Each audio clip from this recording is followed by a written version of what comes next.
Welcome to the Big Me Kickoff. I am your host, Kevin Noon. It is Monday, December 16th, 4 p.m., a little later than I like to do shows, but obviously we had OSU interviews today, so that pushed me back a little bit. You know I'm always on time, or I do my best, at least.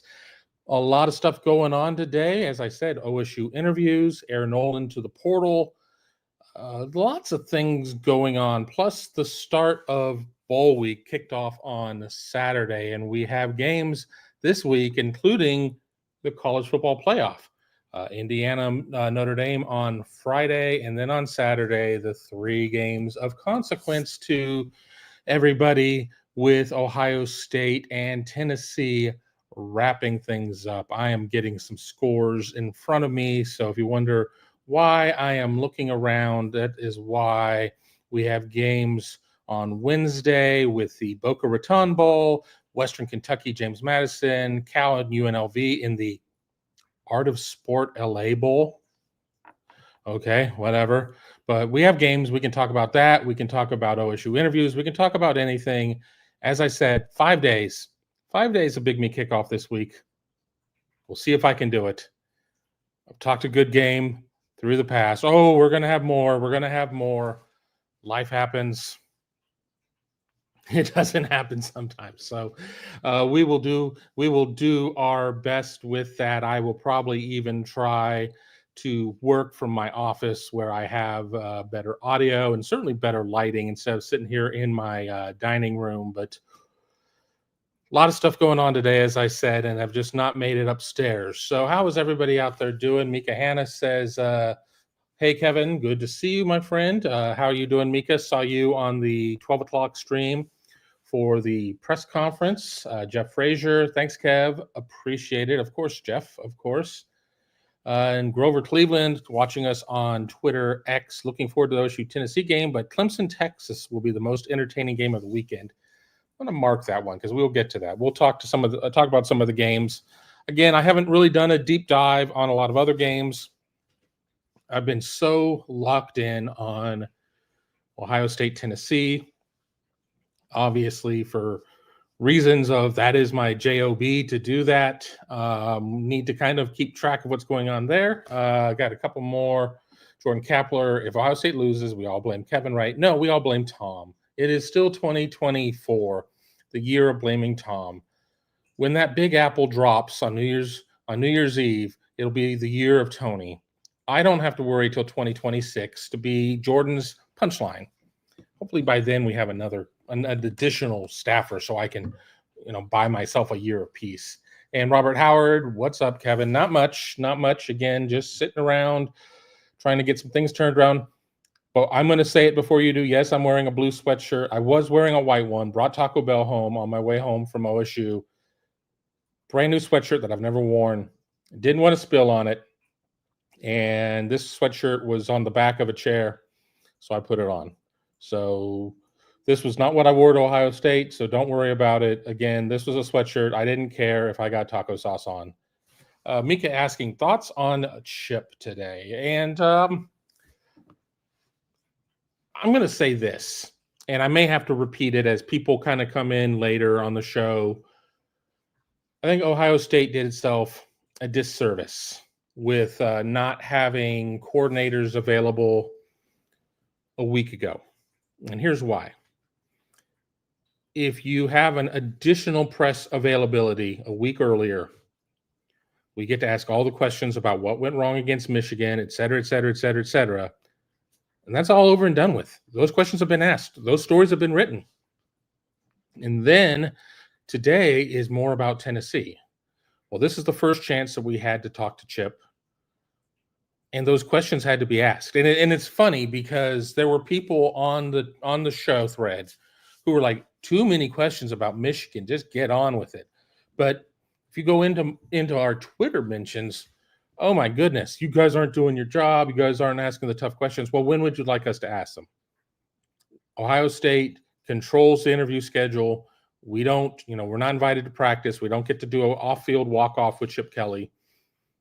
I mean, whether or not you have his number or not, he's not going to do an on-the-record interview. That all has to go through Ohio State Sports Information. So there was no opportunity to do that. So today was the day that those questions were going to get asked. And I can get into it a little bit. And Tony Gerdeman did great recaps of everything during the interviews. He has a thread of the day comments. He has a thread, and they're all on the front page as well, of the Chip Kelly comments. And then he also has one of the players that we got. And we didn't get Emeka Egbuka today as promised, but we did get Donovan Jackson, Trevion Henderson, and Will Howard. So all of that is there. Now, as for the comments, he admitted freely that they did not put players in good positions to be successful. And that's what a lot of this comes down to.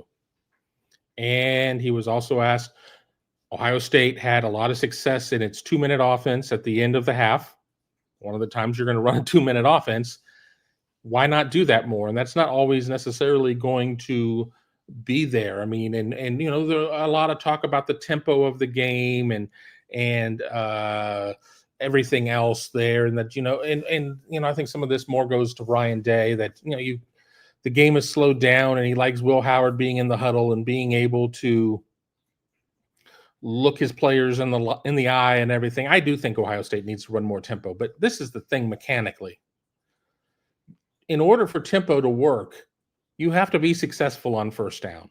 You have to be successful on first down. And that doesn't mean, oh, well, we picked up a yard. That's success. No, you're behind the chains at 2nd and 9. You have to sit there and pick up a chunk and be able to then build tempo off of that. If we go back to the Michigan game, and again, I don't want this whole show, and I know I got some comments piling up, and we'll get to them in a second. If you go back to the Michigan game, run on first for 1, run on second, lose 2. And at that point, it's 3rd and 11, or you're at 3rd and 9, or you're 3rd and 8, whatever. You're behind the chains. You're off schedule. And you can't necessarily run tempo. There's no incentive to run tempo at that point. Additionally, and this isn't always the case, but it seems to be the case for Ohio State in the fourth quarter in some games, certainly the Michigan game, is getting the opposing team off the field. And yes, Ohio State didn't give up a bunch of points to Michigan in the fourth quarter. The problem is, if you look at the time of possession difference, it was dramatic. And if the opponent has the ball, guess who doesn't have the ball? You.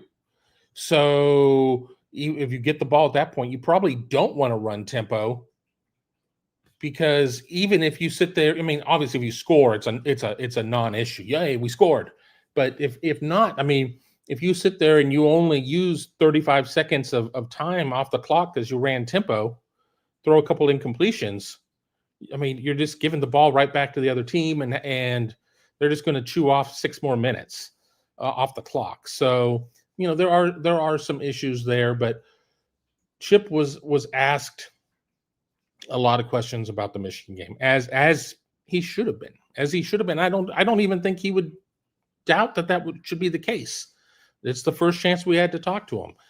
I just think it was an unforced error by Ohio State not to have interviews earlier. And of course, coaches are going to be like, at that point, they still had National Signing Day and everything. Oh, we're busy with NSD. We're busy with getting ready for whoever our opponent may be, because, at that point, maybe we hadn't heard the college football playoff, final show and everything else.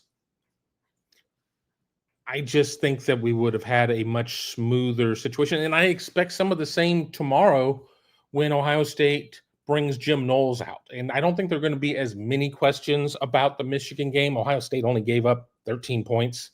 10 of those points were off of a 2-yard drive and a 3-yard drive.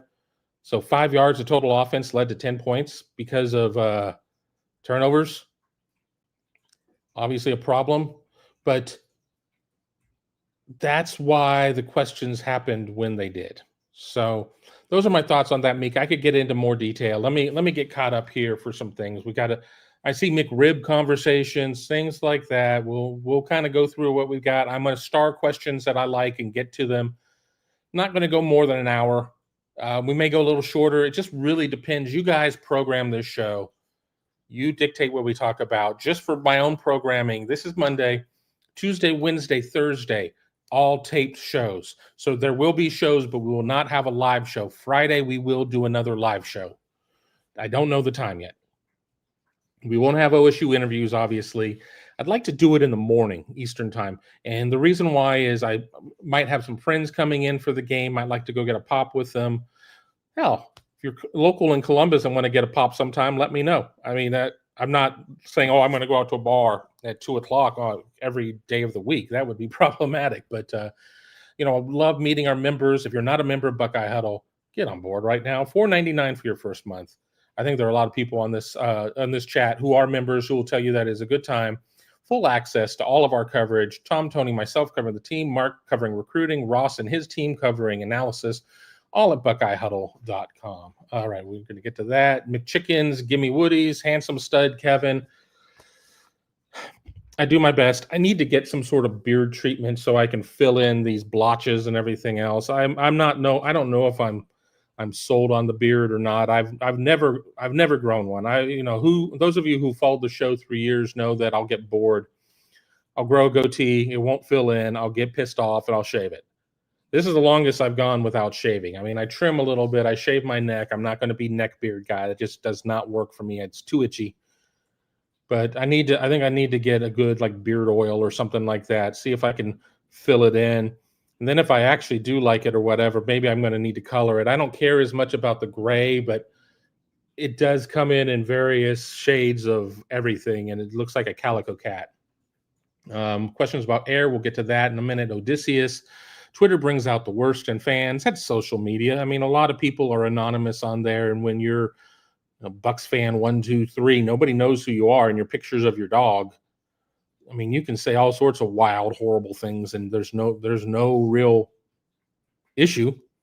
I mean, I guess if you're bad enough, Twitter could ban you. You just sign up under a new email for something else. So I'm not going to play the game of keyboard warrior or whatever, because a lot of people can be fine on there, and there can even be some good-natured ribbing. And there were some, there have been some Vols fans that have been in our interview chats who've been good. Some have been a little chippy. That's fine. I just tell people to remember where you are. You're going. I mean, if I go into a Vols house, I'm not going to sit there and announce at the dinner table, "Vols suck, y'all." I mean, that just doesn't. That's just not additive at all. So I don't mind the interaction. I don't mind some of that. I mean, because at this point they haven't been the ball peen hammer that some Michigan posters have been. I probably have a lot less patience for them. But, it is what it is. But the internet, the Twitter, Insta, whatever the newest social media platform is, I'm sure it's constantly changing. You're just going to get a lot of people who give zero Fs, for whatever reason. Maybe they're not very, loud and vocal about things in their real life for one reason or another, and this gives them a chance to blow off some steam. I'm not going to judge everybody's specific situation. That's not fair. I block a lot of people. I gave up on it. People are like, well, you really just shouldn't block anybody with what you do. I'm like, my job didn't tell me I need to be a freaking punching bag. So I mean, I block a lot of people because it's just easier. I spend so much time on the Twitters when I'm not on Buckeye Huddle, of course. I spend so much time on the Twitters that I can't deal with it, and I've got to protect my own sanity. What little I have left. John, Bruce, Ferguson, they did blow off focus on Tennessee narrative today. Everything's going to be dictated by what we ask. I mean, what the questions are going to be asked. I mean, there were the cold weather questions. I think there were some questions about, we talked to the offense, talking about, the Tennessee defense, the defensive line, et cetera, et cetera, et cetera. The problem is that there are, I don't know, I'm trying to think of how many people were in the room today. 50 people, 9 cameras, 10 cameras. And we're all getting limited to one question. And a lot of times you go in and you, pro tip, if you know you're not going to be the first one picked, you better have 2 questions ready. If you're not going to be the second one picked, you better have 3 questions ready. I think a lot of the questions kind of defaulted back to the Michigan game, and that's fine. That doesn't mean that the team is sitting there thinking about the Michigan game. I'm sure it's in their mind. I'm sure the coaches are like, well, we don't want that outcome happening again, and it might be in their mind there, but there's plenty of focus on Tennessee. On more than one occasion, Ryan Day was asked questions. He was asked a question about, I guess, Chip Kelly is going to donate $1 million toward LSU's NIL if certain giving numbers are met. I read something about Florida State's Mike Norvell giving $4.5 million. Maybe it's over a structured part of his contract. Ryan Day was asked a question about, he's like, I'm just trying to focus on Tennessee right now. So make no mistake, there is a strong focus on Tennessee and what happened over. We had Ryan for like 25 minutes, and I think we had Chip for about 20. I think we had Will Howard for about 20. I think we had Donovan Jackson for about 10, and I think we had Trevion for about 10. I mean, we probably asked some things that they haven't thought about in a while. So I wouldn't be that concerned about the focus aspect. Ohio Bookseller is here. How are you doing, Ohio Bookseller? As I said, bookseller, somebody who reaches out to me via email, that's totally fine. I have a question from email from somebody else who asked not to be named, who, if you want to sit there and ask me questions there, I can either answer them via email or I can answer them on the show. So let me get to the question I was asked via email, and then I will get back to the comments here. And then again, of course, I am marking questions. Let me do the super chat first. I just saw that we got a super chat. GOJ, greetings to all. Greetings, GOJ. I hope you are doing well. I hope all is well here in this holiday season. I hope you're staying warm. Don't know where you're located. Here in Columbus, it was 50 when I got out of the car at the Woody. And drizzly. It was raining when I left.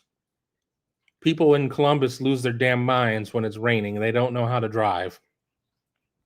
But hope that you are well and that the weather's not too bad. It's going to be cold as hell here in Columbus for the game.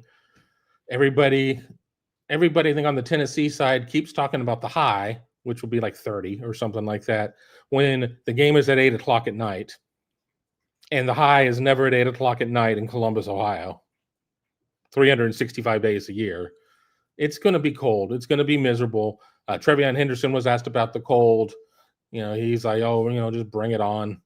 Will Howard was asked about the cold.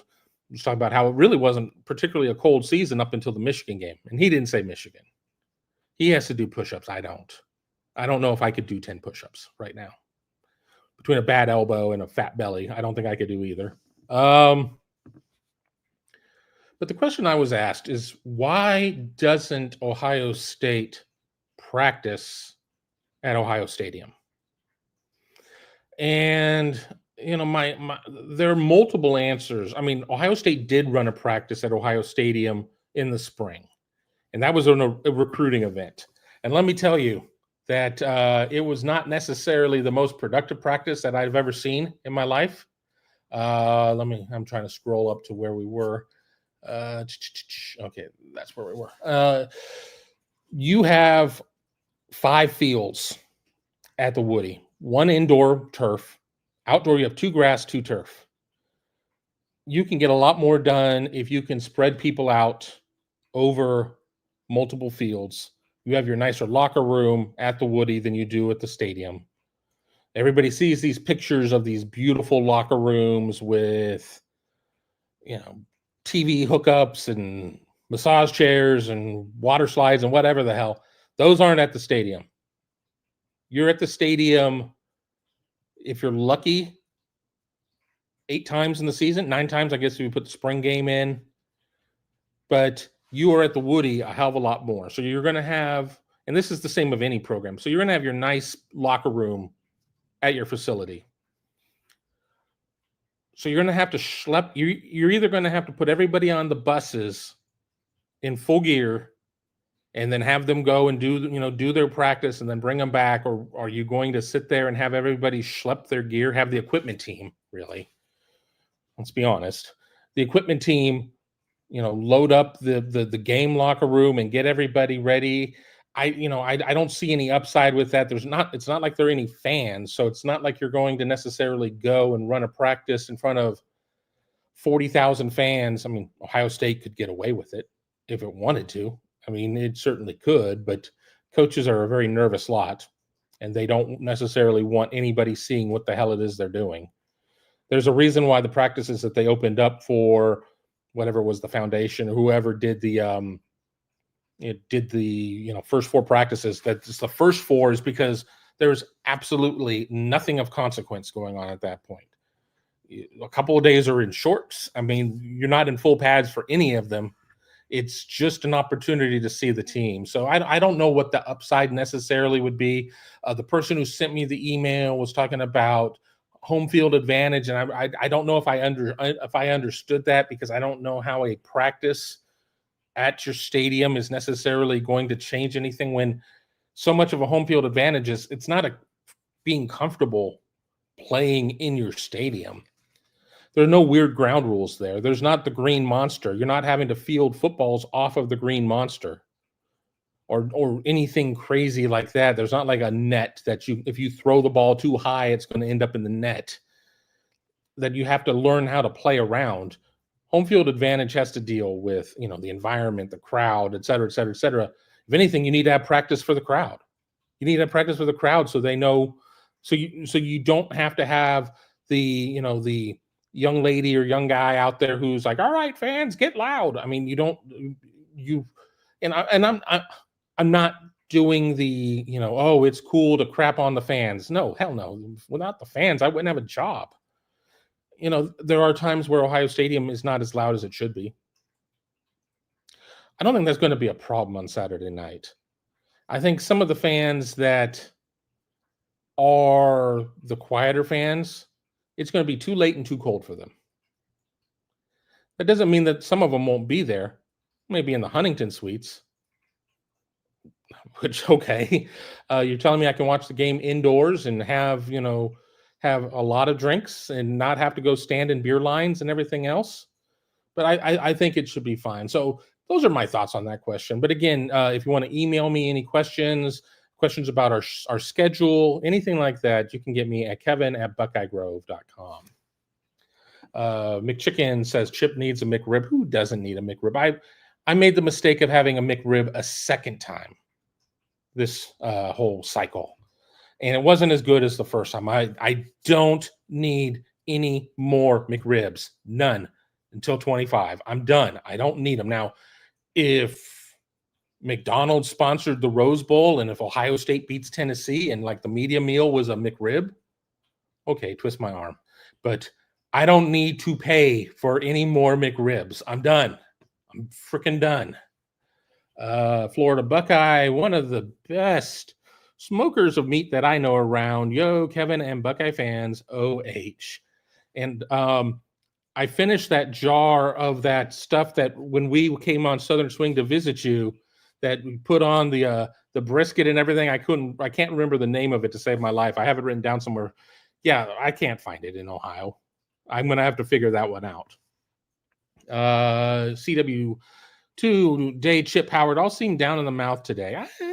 I thought Will was really good. I think that, I think Chip got served a big old turd sandwich with some of the questions. I'm not saying that the questions were wrong to ask, but I think he knew that he was going to have to sit there and answer some questions. And then for Day, I think Day is he probably gets a little fatigued with this, just the same bleep every day in terms of this. And everybody can say, well, we shut out all the noise. No, they don't. I mean, you try to, but you can't shut out all the noise. I'm sure he hears all the crap. The fact that Ross Bjork has to kind of give him a vote of confidence, and that's never good. Vote of confidence never works. On Monday, the guy gets a vote of confidence. On Thursday, he's gone. So I didn't necessarily see it. I'm going to go back and watch the videos. We have all the videos here on the channel. We do have the whole live stream, but I also broke the interviews down into individual interviews. Not only do we have that, we have the 5 interviews from Tennessee today as well here on the channel. YouTube.com/Buckeye Huddle. In case you're listening to us on the web, on the audio version, you can check us out there. I've not had a chance to listen to those interviews. I just downloaded them, turned them, and got them posted. And Glass Wing Butterfly, OH, I owe to you, Glass Wing, Robert Howard. I will forever be perplexed by that game plan, no matter how much it is explained to me. You and me both, brother. I still don't understand it. Well, we didn't put players in positions to be successful. No shit, you didn't. I mean, sorry for the language, but that's the only thing I can say there. I mean, they didn't. I mean, it was not very good. You better believe that Trevion Henderson and Quinshon Judkins are going to be very motivated to show that that is not what the Ohio State run game is all about. I wrote a piece yesterday for today on, I think it was 5 things that Ohio State has to do to win the game. Pretty sure it was 5. I didn't set it up as I needed to find 5. I went through and did a deep dive on Tennessee's last 8 losses, which go over the course of 3 years, and look for trends and things of that. I said Ohio State needs to run for 140 yards. Ohio State has not run for 140 in either the Michigan game, obviously, or the Indiana game. I think Ohio State ran for like 176 in the previous 2 games. Like each game, it was 176 or 173. I don't remember off the top of my head. I think if Ohio State goes for 140, there have been teams that have rushed for less against Tennessee and won. One of the other things, though, is that Tennessee in 7 of the 8 games, I think, scored 21 points or fewer. So I said if Ohio State scores 24, I think Ohio State wins it. I think that 24 will be enough to win the game for Ohio State. I don't know if 24 will be enough for Tennessee. The only game where Tennessee scored more than that, Tennessee scored 35 against South Carolina in 2022, but lost that game 63-35. So you kind of take that tape and dig a hole and bury that tape and get rid of it. I mentioned the game existed because it's not my place to say this game counts and this game doesn't count. But those are a couple of things I have on there. Be sure to check it out. It's a free article over there at Buckeye Huddle. And if you like it, support us by signing up for Buckeye Huddle. Let me get to a couple of starred questions, and then I'll pick up with where we were at, because I don't want a star question. It's like, oh, this is such a great question, I want to get to it. Then I get to it 4 hours later. That's not fair. We got that. Jeff Frazier, when they're leaving, will they get one quarterback from the portal? They may have to get 2 because they may not be done losing quarterbacks. You've lost 2. You've lost Devin. You've lost Air. What happens with Lincoln Keenholz?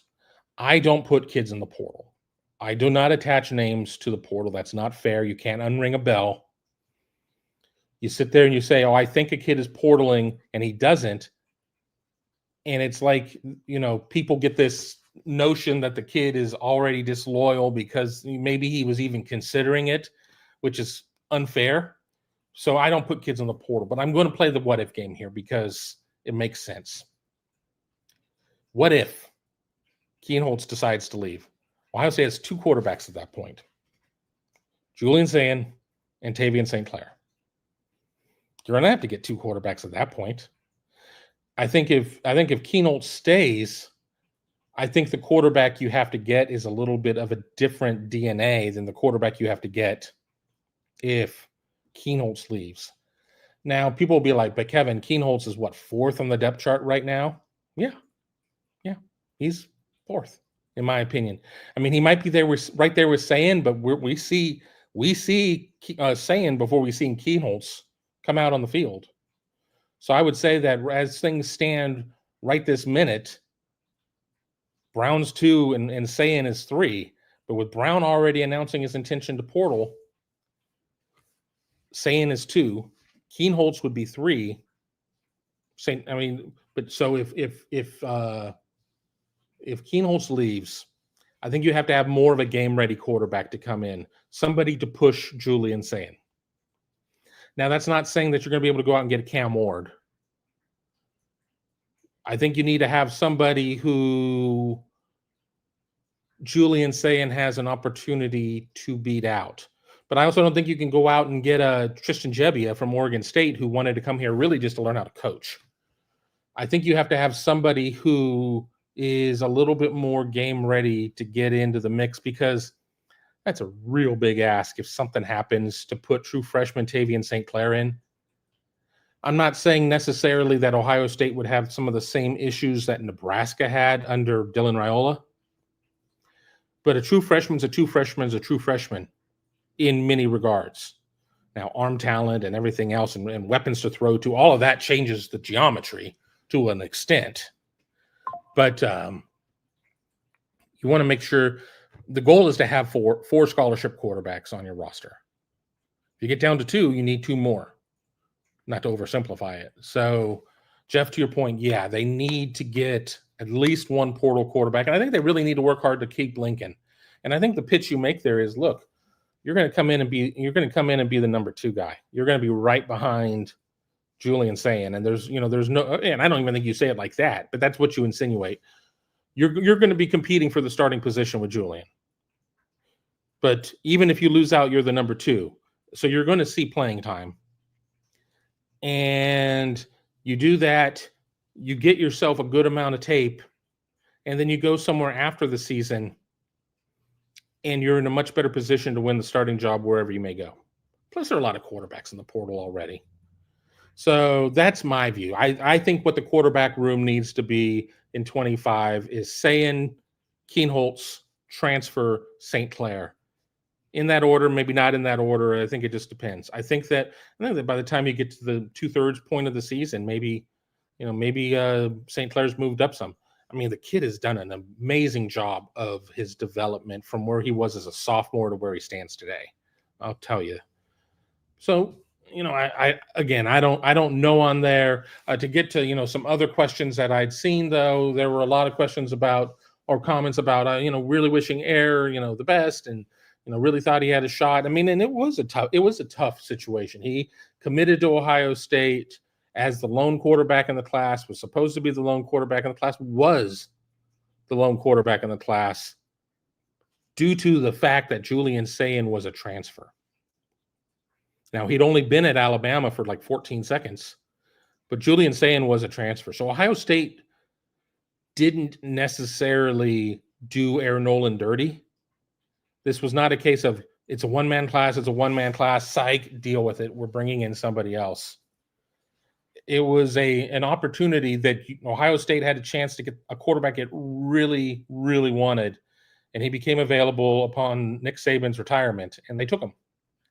And then Ohio State rode with 5 quarterbacks and everything else. So I think Julian Sayin, I think that Air Nolan, he's going to land on his feet, very talented, big southpaw. I mean, I think he still has some mechanical things to work on, but who doesn't? I mean, nobody out there is infallible. So I think he still has a couple mechanical things to work on. He's kind of got it's not a hitch in his motion, but it's a long motion. But I think he's gonna do well, and he's not going to end up at like a FIU or something like that. I could see him ending up at a Miami. I mean, honestly. So that's where that is. Grover Cleveland saying that the Texas-Clemson game may be the most entertaining game of the weekend. I am not sold on Clemson. I missed a big parlay, a 5-teamer, because of stupid Clemson beating SMU. That would have been a nice parlay to hit. But all betting interests aside, yeah, I think it'd be pretty good. I mean, Texas has not exactly been blowing the doors off of anybody, and that could keep Texas in Clemson's range. If Texas comes out and plays its B game, Clemson has no chance. If Texas plays its A game, turn the game off at halftime. If Texas comes out and runs its typical B- game, I think it could be pretty interesting. Or a C game, it could be pretty interesting if Clemson plays up. I think Clemson is wildly inconsistent. I'm not sold on Klubnik. I haven't been sold on Klubnik. I'm not saying anything new. This isn't me changing my story to fit a narrative of, Noon, you said a month ago that you love Kate Klubnik. Oh, I'm sure he's a wonderful kid and son and representative of his community, but I'm not sold on him being the answer at quarterback. And, Dabo's just so damn unlikable. He's so unlikable to me. If you're a Clemson fan, I'm sure you love him. I'm not a fan of him. But, I think it could be a good game. I think it could be a good game. My day of game plan, and then we'll get back to current questions, is, I haven't seen 41 of them, so I'm probably about 80 behind right now. I'm going to get to the stadium at 4. I'm going to watch the 12 o'clock game. If the 12 o'clock game is going down to the last play, I'm going to get to the stadium a little later than I'd planned. As soon as the 12 is done, I'll leave, get to the stadium, get parked, go to the press box, and watch the 4. Now, if it is not too bitterly cold, but it will be, see if my buddy has a tailgate, may go to his tailgate, have a pop or two, some buffalo chicken dip, and then go back up to the press box. But generally, once I get up to the press box, I'm not leaving the press box because when it's cold out or hot or anything. I guess I just don't want to walk around. But, I think that all four of these first-round games have a level of interest. I mean, Indiana, Notre Dame, they haven't played since, 80? Indiana hasn't won since, 51. I mean, there's a lot of interest in that one. I was talking to another reporter. She is an Indiana alum, and I was asking her about the chances, and she's like, it's not as much of a one-sided affair as you may think. I'm like, but of course, you're an Indiana fan. She's like, but seriously. And she laid out a very effective argument to me about why Indiana, with Curtis Rourke and everything else that's going on. And, in Notre Dame is taking care of business, but playing largely an SEC schedule, service academies, a USC team that isn't the USC of the past previous seasons, at least under the Lincoln Riley watch. I could see an upset there. Let's put it this way: I'm not touching that game. At least not at this point. I may put a 4-teamer of all the playoff games together and throw $5 on it. I don't know. We'll see. So that's what I got on that one. Grover, let me get back up to where we were. Oh, geez, I'm going to have to scroll way up here. Let me find where we were.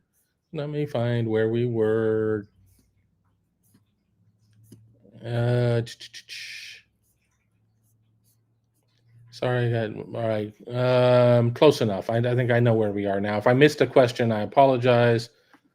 I'm seeing Tennessee has a layout of how to throw the goalposts into the river. Nothing will. Talking about motivation. Yeah, I'm sure everybody has seen that online about them drawing a little map. They had a picture of the stadium, maybe from the early 90s, like from when I was an undergrad.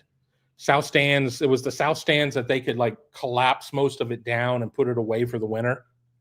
They're not going to get it out that way if they win, but it is what it is. Paul the Vol, McRib good. You just had to do that, didn't you? And I ain't had lunch. I was, when I got the McRib the second time, I was having a rough day, and I was sitting there chatting with the kid at the window, and he's like, I'm not eating a McRib. I'm like, I've seen the videos from inside the McDonald's of how they're made, and it's fine. I mean, is it the pork tenderloin that you're going to get at a fine eating establishment? No. He's like, it just looks all sticky and slimy. I'm like, yeah, well, you should see the other shit I eat. So that's what I got on there.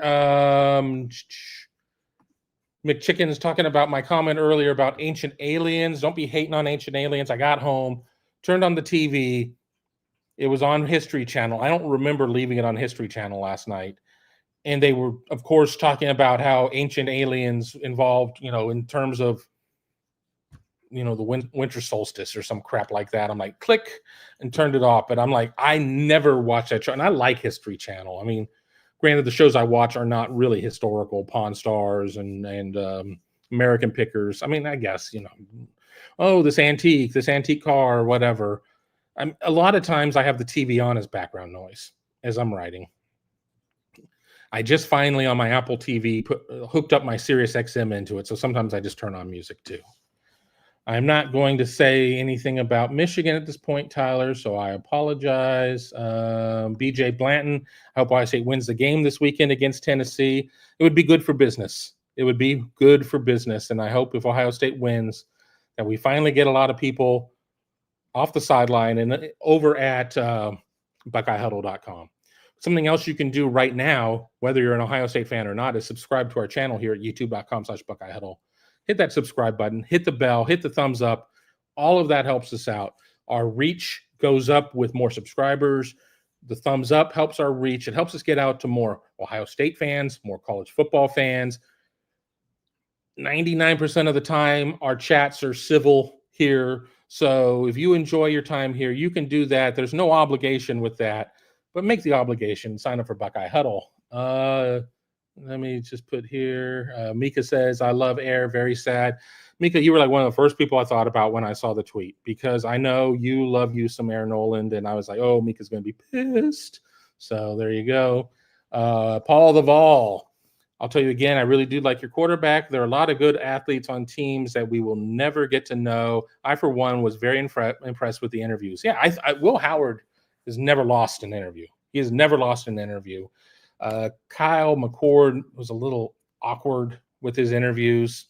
It wasn't bad. He just was awkward. Will, you can see, I'm trying to figure out how I can talk up Will without sounding like I'm bad-mouthing Kyle. Will has more natural leadership talk. You can see it. You can see how he can command a huddle. You can see how he can do a lot of those things. Kyle was really quiet up until the 1 year that he started at Ohio State. And even then it felt very forced. Let you in a little secret. I can be a major introvert if I feel like it. So I overcompensate by being an extrovert. I'm not nearly as big of a weirdo as I appear to be on here. I'm really kind of quiet in real life. I think there was some of that in Kyle too. I think there was some of that in Kyle. I don't know. I'm not going to say necessarily weirdo, but I can sit there and I could talk for 4 hours on the show until my voice goes out. There's no way Kyle McCord's pulling off a 4-hour show. I don't think Kyle McCord's pulling off a 1-hour show. I just don't think that's his personality. But Will understands it. And the thing is, people are like, well, he's saying the right thing, but does he mean it? I don't think you can come off as authentic as Will seems and it's all forced or contrived. I don't think that's necessarily the case. Let's keep scrolling. We are so far behind. To see his favorite holiday beverage, and does Tony's involve ketchup? I'm not a big eggnog fan. And if I drink eggnog, it has to have booze in it. Because otherwise, what's the point? That's not saying all of my drinks have to have booze in them, but I don't particularly care for eggnog. I don't dislike it. I mean, and it's not even like if I'm at a party, like, oh, well, I'll drink a little just to be polite. Oh, I don't like fried shrimp, so I'll have like one so I look like I'm part of the group or something like that. I mean, it's fine. There's like a Evan Williams peppermint eggnog or something that I saw like on Facebook that if I find it, I'm buying it. Not saying that I'm not going to put more bourbon in it, but that's what I would do. With Tony's, I don't know. Is it ketchup cider? Maybe ketchup cider. I asked Tony to show up on the show, but he had a lot of stuff going on, or he hates me. I don't know, but I'll have to ask him if ketchup cider is a tradition in the Gerdeman household. Jackie Hale, nothing really left to talk about. I think it's time for the Buckeyes to show they belong. Nothing more, nothing less. We're going to have 2 more days of interviews because that's what the CFP mandates. Tennessee is going to have the same schedule, so this is not a case of all of a sudden Ohio State is open and really wants to talk to us. That you have to. I mean, you have to, and if for every round that goes forward, there are more interviews. That's just how this works. It is a media event. But talk is cheap. You got to show it on the field. You can't. Winning the press conference is not enough. Simple. And I know I just used that term for Will Howard, and I'm not trying to marry them together because I mean different things there. Going out and having the best press conference as a team and everything, it doesn't mean you're going to win anything at all. Northwestern's had some guys that could talk. They don't win a lot. So, I think you just have to go out and identify your game plan and execute your game plan and adjust it as necessary. If Tennessee is taking X, Y, and Z away, you need to have A, B, and C ready. I was going to say it's as simple as that, but we know that nothing is simple. Nothing is simple. Somebody's got to win and somebody's got to lose. So, I mean, the team that's the best prepared, the team that has the best night, the team that's more athletic in conjunction with those 2 previous steps is going to be the one who moves on and goes to the Rose Bowl. That's my view on that one. Jordan Kapler, what's the ratio of 1 question to quickie questions? 4-1. 4-1 or 1-4, I guess, with 1 being 1 question and quick. I just got a few quickies. That's like 4. So I was talking to a friend and she's like, I'm trying to remember. I want to say it correctly, but she has a very similar question of me. She didn't use the word, does it annoy you or whatever. I said, it doesn't bother me. Tim is a friend. Tim May is a friend of mine. I get along very well with him. And I've learned not to let it really bother me, except for the days that it bothers me. And it's not that often. It's not that often. There are times where I do ask to get a question in and I get cut off because we run out of time. And it's because he's not the only one. There are other, people, he may be the only one who says quick questions, but there are other people who ask 3 follow-ups. And I'm just like, well, no, I'm not going to get to ask a question. And a lot of times I'm also, even if I do get to ask a question, I'm like 13th on the list. And my question's been asked, and my backup question has been asked, and my backup question has been asked. So if you hear me asking a question, it's because I'm really damn motivated to ask one. But I'm not going to, I don't dictate my worth of, if I don't ask questions to every single person who's at the podium, I didn't do my job. My job's to shoot video, and that gets done every single time. Let me jump in here. Lisa Sims. I was on the Vols live stream earlier, but I was really trying to be respectful and welcome everyone coming to Columbus at Paul the Vol. Again, earlier today we had, 4 or 5 Vols fans on. One was being a little chippy. A little chippy is how I would describe it. Wasn't being bad. It wasn't, I didn't ban him. I did ban a Michigan fan, but I didn't ban him or anything. But I was just like, again, you got to remember where you are. You got to remember that you're in an Ohio State chat. This is, and you're in a chat on a press conference. You're not even here like on an opinion show. You're not on this. I would probably put up with it more here than I would there, because there, everybody's just trying to listen to what's going on in the press conference. And the issue that I end up having is I'm having to read the chat. I'm not listening to the press conference. And then somebody's like, so what do you think about the press conference? I'm like, I don't know. I didn't listen to it. I was too busy reading text messages. So that's what we got there. Let me keep scrolling. Again, I'm looking at questions that are 27 minutes old right now. So bear with me as I play to catch up. We're talking about the quarterback transfers right here. Let me keep going on here. Mika does not like the McRib. But if you tried the McRib, it's fantastic, except for don't do it twice in a season. McChicken's not a fan of that comment right there. Anthony Anderson. Our entire fan base is mind blown and lost faith in Day after that performance. Hope they can bounce back and prove us all wrong. It was an ugly few days. I stayed off of the message board the remainder of that Saturday. I wanted no part of it. I have a hard enough time keeping up in spirits, not drinking spirits, as it is a lot of days. And people were despondent, like awful, like the worst I've seen in a long time. And yeah, there's still a lot of people that have a lot of doubts. And I've asked people point blank, what does Ohio State have to do in the Tennessee game to get you back on board? And in one way, shape, or form, the answer is beat Oregon. It's like, I'm talking about the Tennessee game. I'm not talking about the Oregon game. I'm not talking about the game after that or the game after that.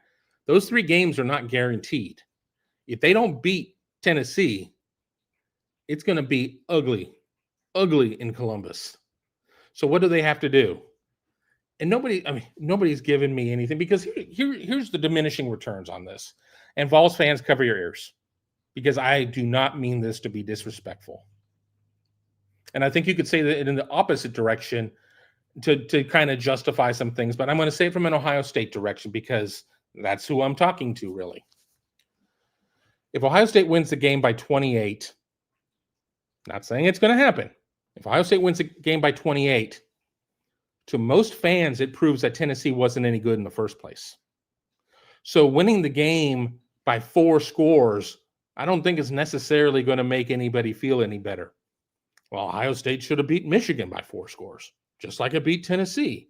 We don't know anything new about this team. All we know is that Ryan Day didn't spit the bit. Now, if Ohio State wins the game by 1 point, I'm not saying that's going to happen. Ohio State wins by 1. Ohio State was a 7-point favorite. Ohio State should have won by more. Once again, there go the Buckeyes underperforming. Ohio State wins the game by 7. The line is 7 as of the time we're doing this. If you're listening to the show later on replay and the line's moved, apologies. As of 4:50 on December 16th, the last time I looked at the line, it was 7. Oh, there goes Ohio State, not even covering. I mean, just, squeaking by. So there's no, I don't think that there's really any measure in this game that is going to satisfy people who are checked out on Ryan Day. I'm not saying the vast majority of people are checked out on Ryan Day. I only know the temperature of people on the Buckeye Huddle board and to a lesser degree on Twitter. Those are the two places, and my friends that are Ohio State fans. And I have a couple friends who are Ohio State fans that may be the most checked out on Day, to be honest. And if you're watching, you know who you are. We'll see if my text messages will go off in a minute. So I don't know if there's anything that necessarily can happen in this game. I think just the best scenario is just win it and then see what happens with Oregon. Now, counterpoint, Tennessee isn't here for an Ohio State reclamation project. They're not here to build up Ohio State. It's okay, buddy. We're here to build you up. We won't put up too much resistance. Tennessee has everything in the world to play for. This is Tennessee's first inclusion in the college football playoff. It has been a while since they have hung a football banner in Knoxville. It's been more than a minute. So they are not here to just roll over. They're not part of the ensemble. They're not, cowboy number 3 who gets shot off his horse and falls into a cactus in a throwaway scene in a Western movie. They have everything in the world to play for. So I don't know if Ryan Day necessarily has a path in this game to sit there and get 40%, 60%, 80%, 100% of the detractors back on board. I will end my thought on this with this comment. There will be more than one person out there. Ohio State could win the damn thing. They could win the whole shooting match. There will still be people be like, yeah, but he didn't beat Michigan. He didn't win the Big Ten. But, everybody's allowed to have their own perspective. Everybody's allowed to have their own thoughts. I just sometimes worry about people that are never satisfied. And there's the thing, the guys that are like training to be an athlete or an astronaut or whatever, never satisfied, 1% better every day. That's fine. That's one thing. This is something completely different of where I use this for recruiting purposes. Ohio State could sit there and land the 25 best players in the nation, 1 to 25, all 5 stars, average star ranking 5.0. There would be somebody or somebodies out there that would be upset that the 25 players were not ranked in the correct order according to them. Looking past the fact that Ohio State signed 25 5-stars. So do with that as you may. That's just a passing thought. It isn't even bureau clock yet, so take it for what it's worth. Florida Buckeye. God, I am falling behind. 28 minutes behind on my questions. My opinion, Buckeye fans, let's chill. We have the talent on the O-line and have had 3 weeks to fix issues. I'm looking forward to a great performance Saturday night. Go Buckeyes. We did learn today that Luke Montgomery is seeing reps at guard. They did talk about rotating guards. And then there was even an ask for clarification on there. We weren't necessarily given great clarification. Does this mean that Ohio State is going to be constantly, series by series, changing who its guards are, or does I don't know necessarily on that. I mean, for what it does sound like is it sounds like Carson Hinsman's going to remain at center.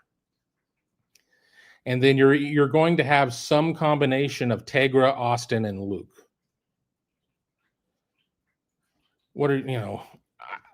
I think that the Joe Moore Award goes to the nation's top offensive line.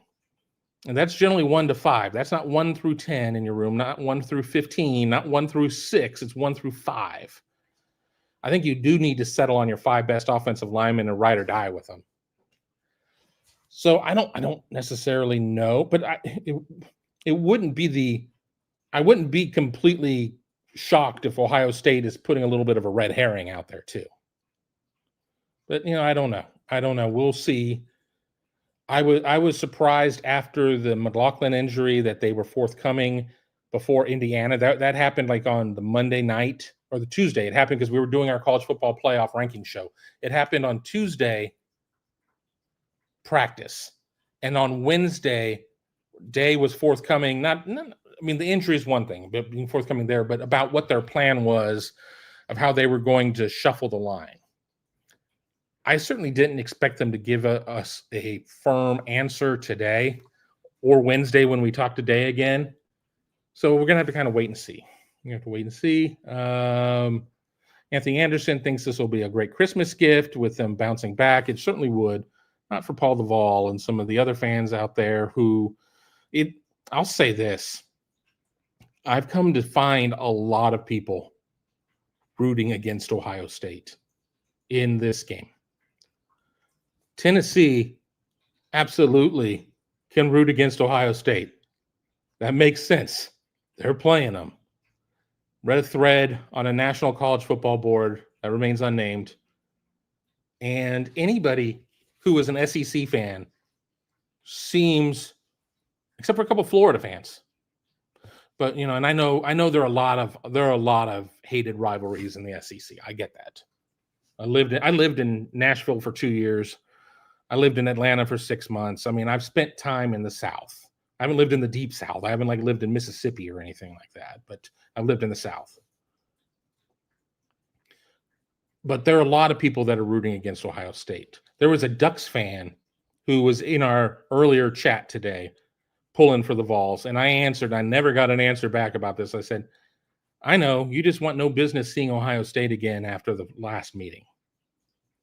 And I think there's a truth to it. I think a lot of people would like to. I think there are a lot of people would like to see Ohio State out because Ohio State's that team in March Madness that it could round into shape in the tournament, that could go and have to play the play-in game in Dayton, get hot, and then nobody's within 20 points of them, with basketball scoring being different than football.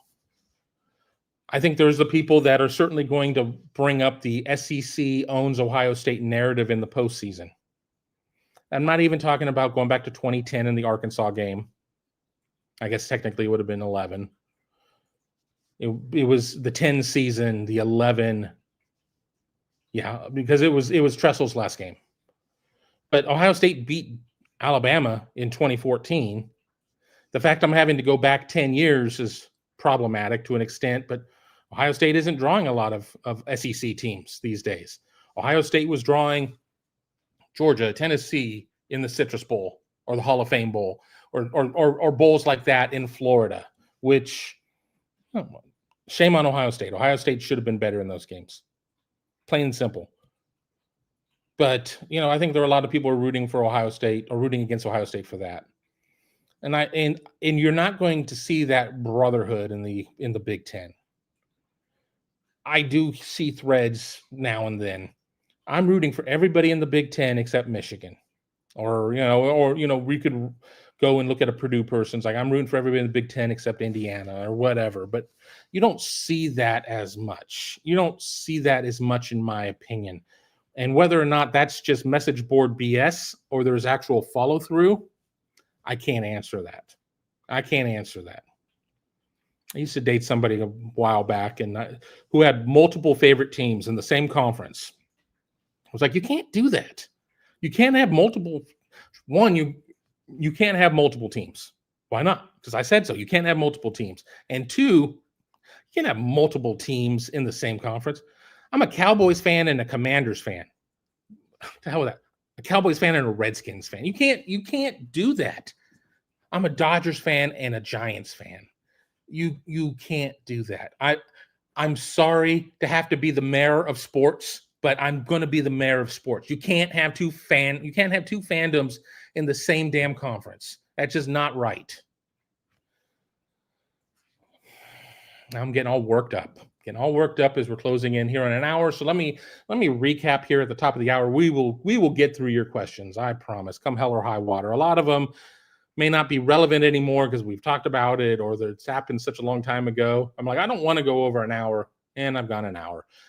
Welcome to the Big Me Kickoff. I'm your host, Kevin Noon. It is Friday, December 16th. We are talking about the bowl season. We're talking about Ohio State's first day of media availability. Ohio State and Tennessee play Saturday night under the lights, Ohio Stadium, 8 p.m. It is going to be a cold one. Plenty of tickets available out there on the secondary market for that game. The winner feeds into the Rose Bowl to take on Big Ten champion and number 1 overall seed, the Ducks of Oregon. But again, you are watching us here on Big Me Kickoff. I didn't even bother to put up my logo. I'm really out of practice. Let's put up my logo, if only just for the end of the show. All right. We're going to still scroll through here. Nico, and I never know what I'm getting from Nico. You don't fix those types of issues in just 3 weeks. Pretty evident today, too, when Day mentioned a possible rotation at guard. It's a mess. Well, it's suboptimal. How many teams have lost 2 starting offensive linemen? They're starting left tackle, money position, and they're starting center. Oh, by the way, he wins the Remington for the best center in football. Ohio State has been put in a bad position. Ohio State has put itself in a bad position with bad recruiting over the last couple years of the offensive line. A lot of this is a mess Ohio State made for itself. But I think that there are a lot of teams that would struggle. I don't know the Vols line well enough. I tend to think that if Tennessee lost its left tackle and its offensive center, there would be a bit of a drop-off. Now, would it be as dramatic as a drop-off as Ohio State has had? I don't know. I can only answer what I have seen and think, and I've watched 3 Tennessee games over the last week on replay on the computer. I have my opinions, but I'm not an offensive line scout. That's the most difficult position to really get right. So I don't know. But again, to Nico's comment though, I don't like the idea of a rotation at all. Pick your best 5 and roll with it. And you could have your 6th guard, your 2nd guard, your 6th offensive lineman in the ready 5 plane, ready to launch off the carrier to go save Hollywood and Merlin in Top Gun. But I think offensive line is about playing as a unit, and I think that you break that up by changing stuff around. Chip Kelly is an offensive guru with offensive line roots. I don't know how he signed off on this. So is it a red herring or what? I don't know. We will find out. Let me keep going here.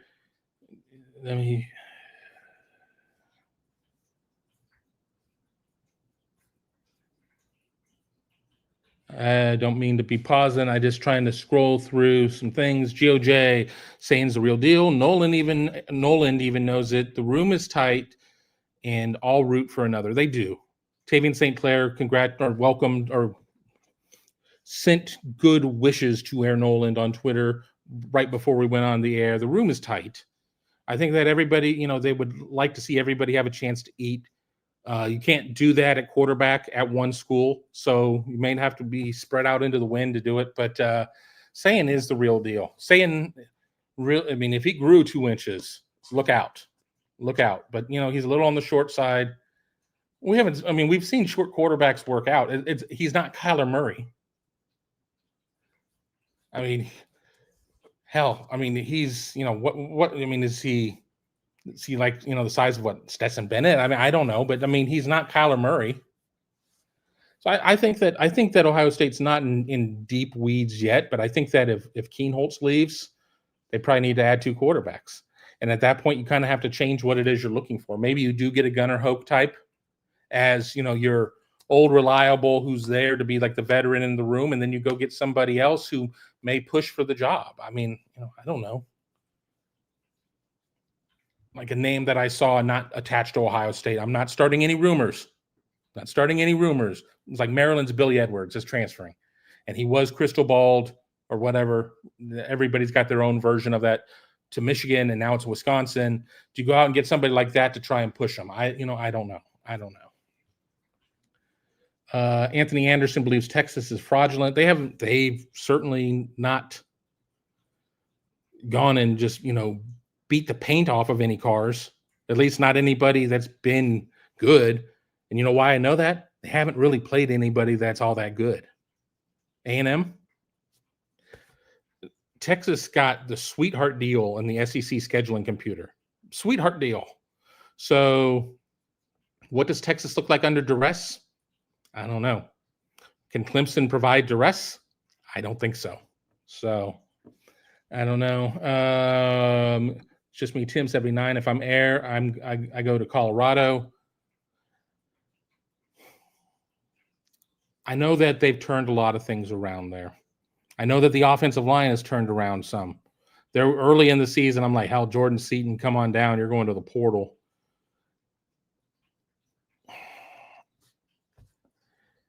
You're not going to have Travis Hunter.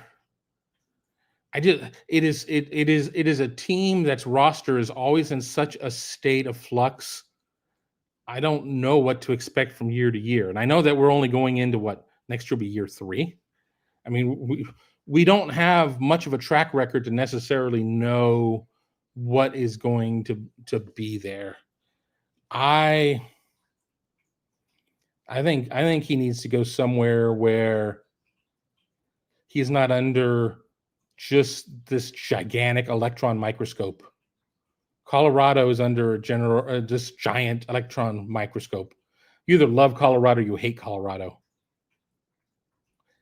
And I don't know as somebody who only has had a red shirt or a freshman year, his true freshman year at Ohio State, that he wants to go and get into that frying pan. Because let me tell you, if you go and you somehow win the position, and I'm not saying a 1 year in Aaron Noland is necessarily going to win that position with exactly like 0 reps, but there's no leash. There's no leash. You sit there and you have a bad game, you might go to the back of the line and never be seen again. So I don't agree with that. Let me keep going through here. People talking about, about the line. We kind of touched upon that. We're going to keep talking here. Odysseus, History Channel is no longer documentaries. Remember when there was History International? Then turned into H2. Now I don't even know what the hell it is. I've been talking about cutting the cable, and like on DirecTV Stream, they don't have History Channel. So I'd have to get like the History Channel app if I wanted it, like their streaming service. If it had the documentaries on it, I would be interested in it. I will admit that I do like the cars that change the world, the business brands that change the world, the businesses that change the world. I think all of those are pretty entertaining. I'm not learning about the Battle of Saratoga or anything like that. I can go read a book if I want that. I mean, I think that when I was in college, the History Channel, I mean, it was like the WW2 channel. Everything was about World War II. So I'm not going to go win Jeopardy on WW2, but I feel like I know a lot from watching it in that era. Doug Shepard, I'll be in Columbus early Saturday. I'll catch up with you before I go to the stadium. Sounds good. Again, I'll probably stay out here on the east side till 3:30, something like that, and then I'll go down to the stadium. McChickens likes likes the idea of ketchup cider. I think if you're going to do ketchup cider, though, you have to spell it the other way. CATSUP, ketchup cider. Maybe I'll go on AI and see if I can fart around and create something over there. We'll keep scrolling. Let me go here to the last one. Kevin, I appreciate the way you handle the chats. You are fair and give us OSU fans as well as those who are not fans. You give warnings and give everyone a chance to continue in the chat. Look, from a selfish standpoint, the more people that watch is better for us because it's more distribution and everything else. I've been a message board moderator for 20 years now. Yeah, 20 years. I started with Rivals 20 and a half years. Started with Rivals in 2004. And one of the first duties I had before I was even really given my main responsibilities, I mean, I came in knowing what I was going to do, was to go and kind of work on message boards and work on message board culture and community and things like that. And having a quick trigger isn't necessarily building anything, because you don't realize who's friends with who. And if I run somebody off, 10 people may leave because of it. But you also have to recognize when somebody is killing your community, you got to toss them. You got to toss them, because is 10 greater than 50? No. And if you keep the bad person on, you might lose 50 others because they can't stand the person that's causing the issues.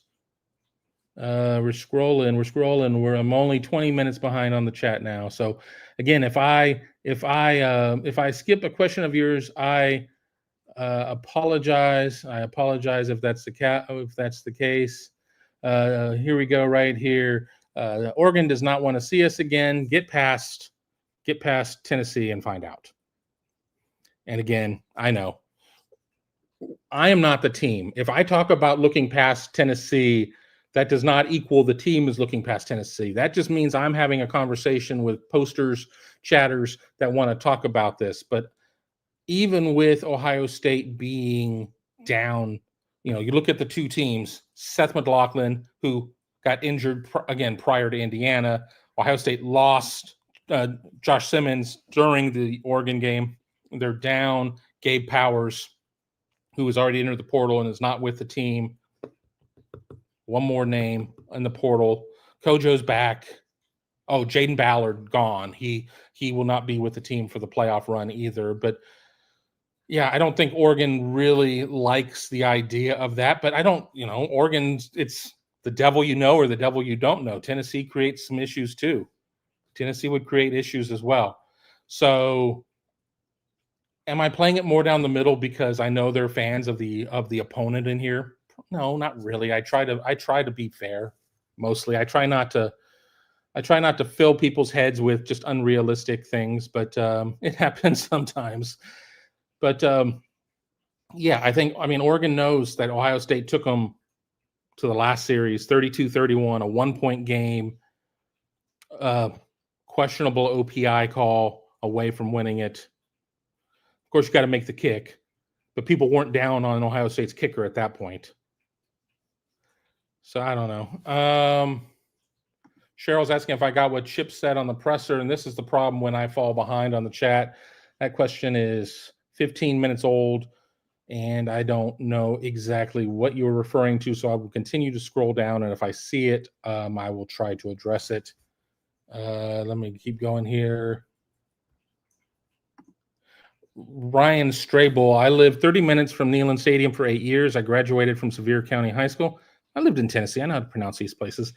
And had teammates play for UT. Screw Tennessee and all the SEC. I lived in Nashville for two plus years. Went to Knoxville a couple of times.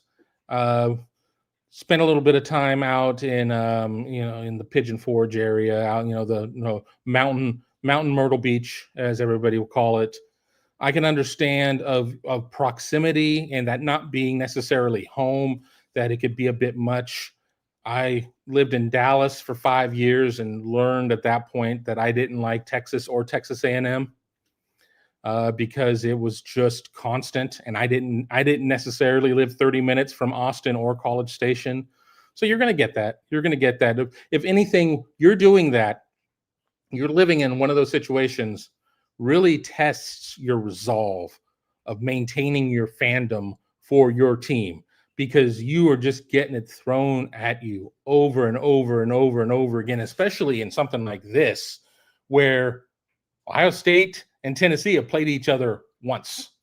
It's not like you can necessarily go back and be like, yeah, you got us in 96, but we got you in 99 and in 2004 or whatever. There's one game. And while the SEC and the Big Ten are kind of running the show in college football, don't act like they're friends, because they're not friends. The SEC and the Big Ten are not friends. I mean, They may find times where their interests are aligned, but they're not friends. I don't think Sankey and Petiti are having each other over to each other's homes for, Commissioner Christmas for cider ketchup. I don't think that's happening. So Ryan, I get it. I get it for sure. I understand. I understand. Robert Howard asking any special cleats for the home team. You mean like 1-inch long cleats for like the Citrus Bowl? No, will they rock another set of cleats? I mean, I'm sure they're going to wear red cleats of some variety for the Scarlet out. I don't know if LeBron is going to be gifting them anything or they're going to be getting something like that. I don't play the uniform game really. There are other people on social media that are way ahead of me on that. I mean, I'm interested in it, but I am entirely too busy to find another thread of stuff to chase. We'll keep going here. Let me keep scrolling.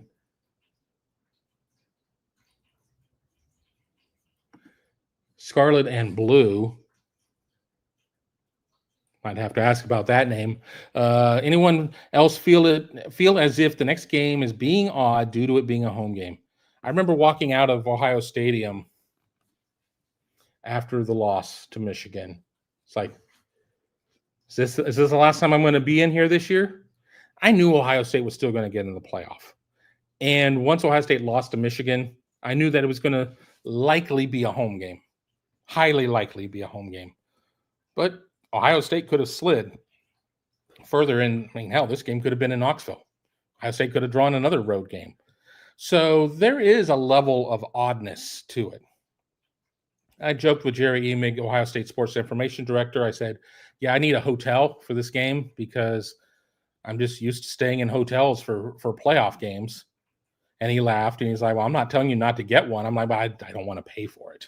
But yeah, there is an odd level to it. And I think it's going to be odd all day leading up to it. I think it's going to be odd Friday night watching the game from South Bend and being like, I'm sure there's going to be a CFP logo somewhere on the field and being like, that's Notre Dame's field. It's going to be odd seeing Clemson at Texas.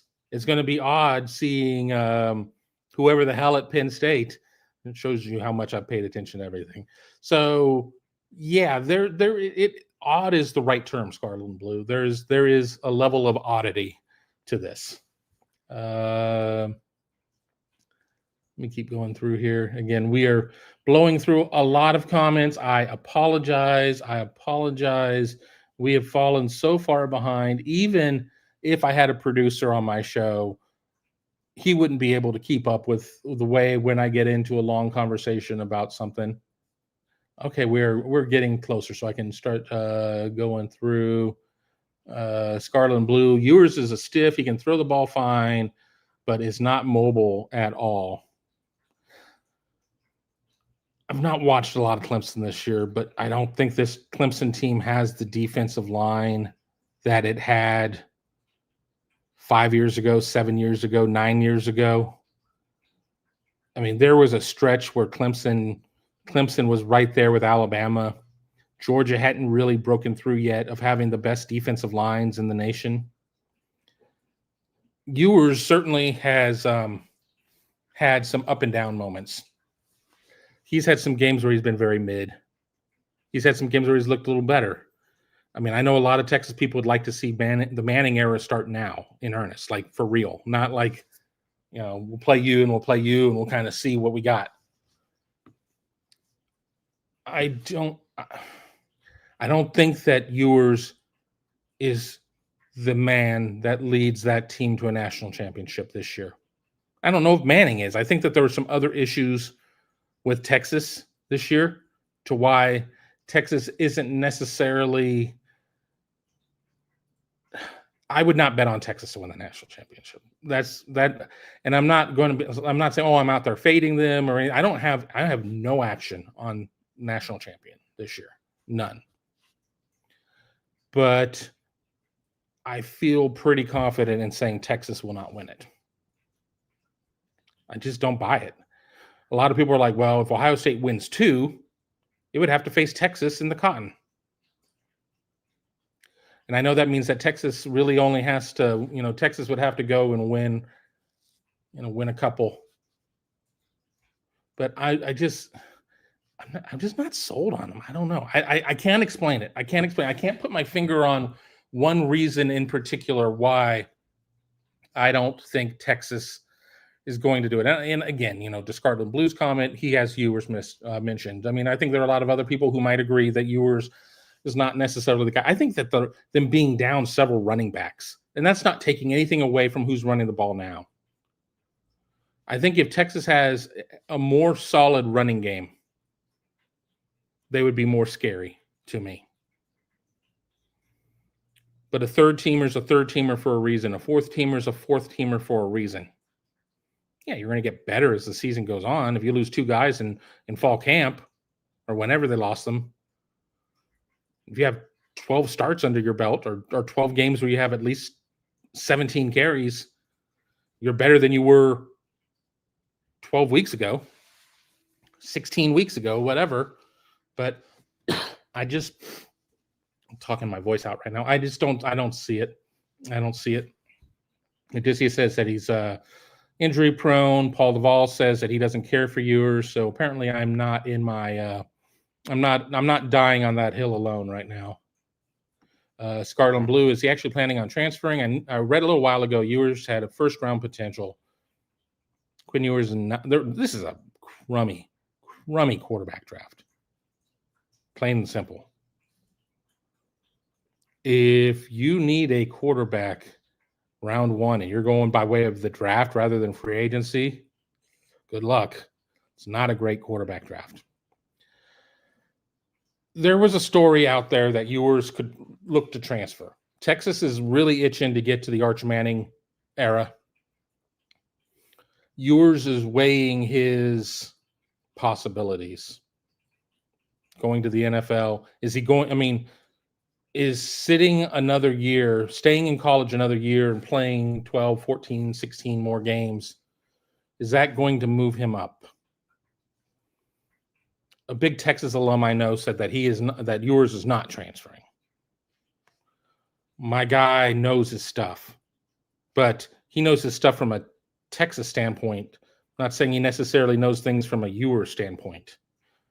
If Ewers is not communicating well with the team about what his intentions are and why should he, are you painting the picture with all of the colors of paint? And my answer is no. And if he's watching, well, I know he's not. Apologies. So I don't know. I tend to think that he stays another year in college, and I think that place is not Texas. That's my feeling. I think Sark is ready to move on. I think that the booster base is ready to move on. And I think to a certain extent that Ewers might, I think a new location might rejuvenate Ewers a little bit. We're going to keep scrolling here. Terry says, I honestly believe the cold weather is more of a disadvantage for us because our receivers are our strength. They're not going to be running in snow, and they're not going to be running in rain. It's going to be dry. Knocking on wood, according to last weather forecast. I would probably wear gloves. If you're a receiver that doesn't wear gloves, I don't know how many throwbacks there are. If you don't catch well with gloves, it could be an issue. There's a difference between throwing the ball and kicking the ball. When you're kicking it, you're kicking a rock when it's cold. It's like hitting a baseball when it's cold out and you hit it and bees sting your hands and you have to shake your hands out because it just, gets you, especially with like an aluminum bat. They talk about in baseball, I'm using a lot of baseball references, the ball doesn't carry as far. Ohio State doesn't run a lot of nines. Ohio State doesn't run a lot of deep routes. With Tennessee's potential pass rush, I wouldn't run a lot of 30-yard routes. But I don't necessarily think that the cold should have an impact on your ability to throw the ball or catch the ball if it's just cold. If it's cold and windy, if it's cold and snowy, if it's cold and rainy, yeah, there's more of an issue there. But just cold and cold, I mean, if you can't throw the ball in those types of conditions, well, I don't know what to tell you. I mean, that's my feeling. That's my feeling in that situation. I think that it should be fine. CW2 says that viewers should consider UCF or Florida State. I would look at FSU. Right now, Scott Frost is back at UCF. I don't know what to expect out of that situation. It worked the first time, but so much of it is personnel based. I don't know what their personnel is right now. A couple of players just exited the portal that were UCF guys, including Derek LeBlanc, who was one time an Ohio State target. I think Ohio State had a really good chance of landing him at one point. He's exited the portal and will remain with UCF. Odysseus says that he could see Ewers transferring to Miami. We got Paul Duvall. We're at the Citrus Bowl in January. We actually stayed at the same hotel where the Iowa alum stayed. We had a time. Iowa and all of their punts. All of the punts of Iowa. Don't let Iowa represent the rest of the Big Ten offensively. We will jump around a little bit here. Also from Paul, to be honest, Texas has coaching issues. I can't believe some of the things they do. Sark has a lot of confidence in Sark offensively with some of the things they do, but there are times that I'm not exactly sure what sport they're playing. And the thing is, it's like, all right, Sark has to go somewhere where he has the talent to be able to pull off what it is he wants to pull off. Yeah, he has the talent. I mean, is Texas one of the 3 most talented teams in the nation? No. Is Texas one of the 10 most talented teams in the nation? Yes. Is Texas one of the 7 most talented teams in the nation? Probably. I don't know. I just don't trust them. I don't trust them at all. I'm saying this now for me, more than for you guys. I'm saying it for me. Don't bet on Texas ever in football. It's just, I don't know. I don't get it. Bootzilla Shadur is going to be number 1 quarterback or top 5 pick. That tells you how bad the QBs are in this class. You're not only drafting Shadur, you're drafting Dion. Buyer beware. And I'm not talking about Dion the football player or even Dion the man. I'm talking about Dion the dad. And that's going to be a lot. It's going to be a lot. We hear about it all the time in college athletics. Dad or mom, oh, they're a handful. They're a handful. They're going to blow up your phone line and ask you all sorts of questions and makes all these demands and everything else. It's not as easy to demand your way out of stuff in the NFL. Like, all right, we'll suspend you then. You can sit. But if you're gonna use a top 5 pick on somebody, beware. Beware. I mean, you got Shadur, you got Cam Ward, Curtis Rourke's a senior. I mean, you know, there are a lot of aspects of Rourke's game I like. Is he an NFL quarterback? Is Will Levis? I mean, I still remember Will Levis from Penn State. I know he made his name at Kentucky and everything else. I remember Penn State. He's still a Penn State quarterback to me. Not even a starter. I don't know. I'm not buying it. Let me see. Odysseus, Shadur and Dion to the Cowboys in a package deal.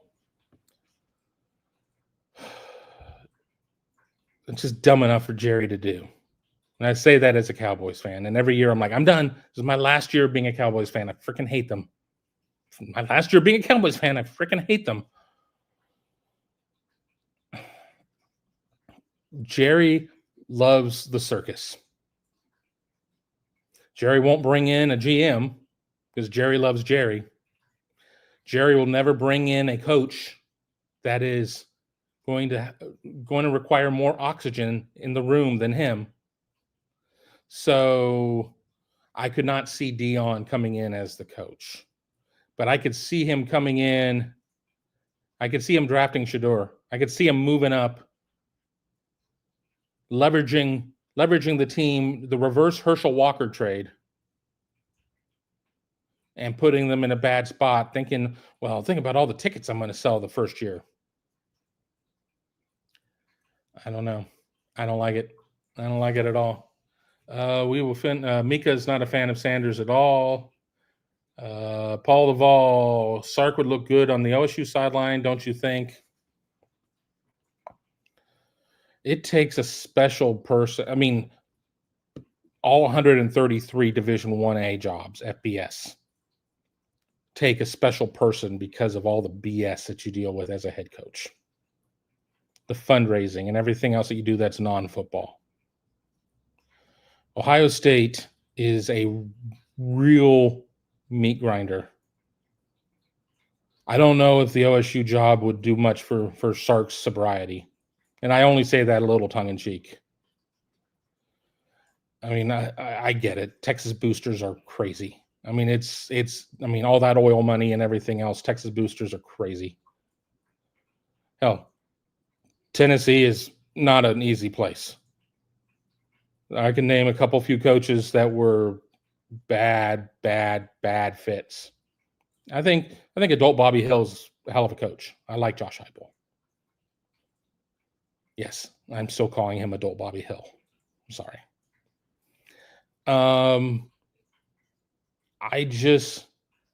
I don't know if Sark would allow himself to assemble the right defensive staff to be successful in the Big Ten. I'm not beating the drum that, the only conference they play defense in is the Big Ten. No. That's not what I'm saying. But